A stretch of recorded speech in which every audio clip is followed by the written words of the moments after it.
We're here this afternoon to be at the opening of the Gar route. It's a wonderful conglomeration with people working together.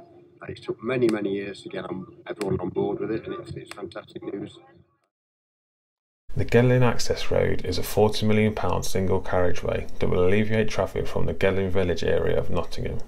It will stretch from Mapley Plains Road down to Colwick Loop Road. The land that is being redeveloped is part farmland and part former Gedling Colliery. The road will also run between Lamley Lane Park and Gedling Country Park, the latter of which is a former spoil tip to the colliery. Initial plans for the 4-kilometre road go back to the 1930s, but it wasn't until the closure of the colliery back in 1991 that saw the plans being made for the development as it is now. Planning permission was granted for the road in 2014, and the road is scheduled to open later this year. With my last project, I produced a zine that focused on the theme of urbanisation. I have now noticed that a couple of the images are directly linked to the Gar development itself. This first image is of the gates of the old farmhouse that used to be quite isolated. Now it is overlooked by the new Keepmoat housing development next door. The second image is of farmers' fields adjacent to Arnold Lane. The tree line has been removed and the development behind is now protected by metal fencing. These images directly show the change and the impact the Gar development is having on its surrounding area. In my last module, I walked the NG4 postcode border, and when I was walking the route, I noticed that I crossed the Gar development a couple of times. Here you can see the NG4 postcode area, and if I zoom in, you can see where the Gar development is. As you can see, it's quite a big area that is being redeveloped for the road and for the new housing development that will run along Arnold Lane. Below this development is Lamley Lane Park. The park is now enveloped by the Gar development, the road on one side, houses on the other side. I've used this park quite a lot in the past. I've coached football on it, I've played cricket on it, and more so now, I walk the dog on it. I like the park because you can walk around the park, or you could take the path up to Gedling Country Park, or you could walk through the trees at the back up towards Mapley Tunnel, which is a disused railway tunnel from the colliery. It was a nice local place to walk, and these areas, not a lot of people knew about them, and you could walk up there without being bothered. And now you can't do that because of the development.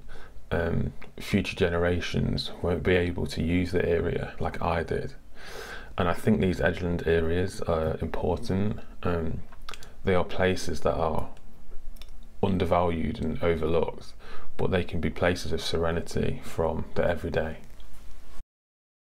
I've mentioned Marion Shaw's edgelands before in my previous module, but it still holds importance here.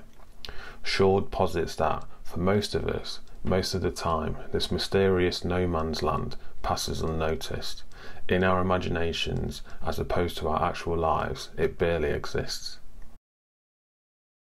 I wanted to show these drone flyovers that are provided by Nottinghamshire County Council. They do one once a month to show the progress of the Gar. Here I am showing you May in 2020 on the left and May in 2021 on the right. I think that the drone footage shows the change really well.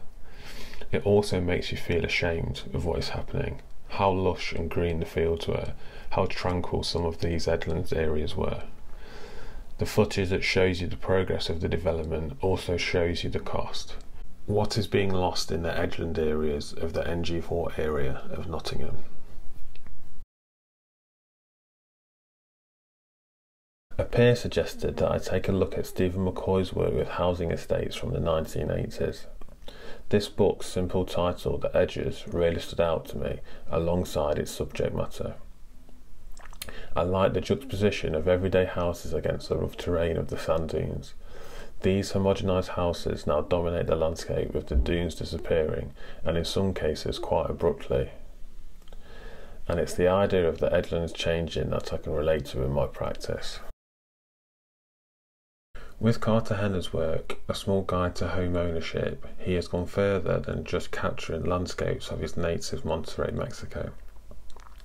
Cartagena has looked into how and why the landscapes are changing, looking at why the houses have been built, how to get a mortgage for the houses, how people travel to and from the areas for work, and what that all looks like. As he simply puts it here, how did we get here?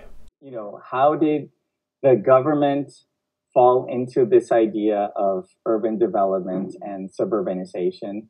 How did we, the consumers, decide to buy into this type of houses? Because we can voice our ideas, and how were those voices silenced in order for these houses to be built in this way? In terms of my method for this module, it's pretty similar to the last, that I have been going out on photo walks.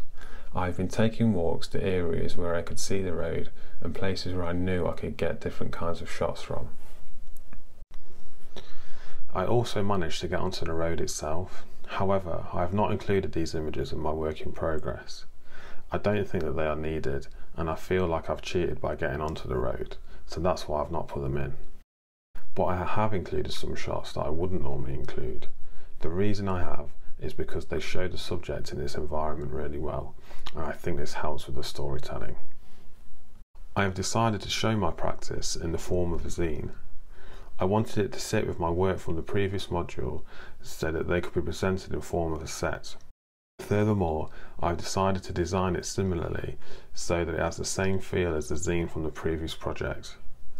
The idea with the look was to do something similar to the local history books that you get, like this one from my library. And this time I've managed to work out how to make the zines myself. With a clever bit of printing and a couple of staples, I think I've managed to create something quite presentable. I feel that it is such a shame that this area is being redeveloped, as future generations won't get to experience what I have in this place. I feel nostalgic for it now, and I will feel it even more so in the future when I'm boring my son with how things used to be here. Even in my lifetime, the area has changed from colliery to forgotten wasteland to country park, and now to new infrastructure and housing developments. I wonder how this will look in another 37 years. I think my project is an example of the changes that we see in everyday modern Britain. It is an example of Britain today.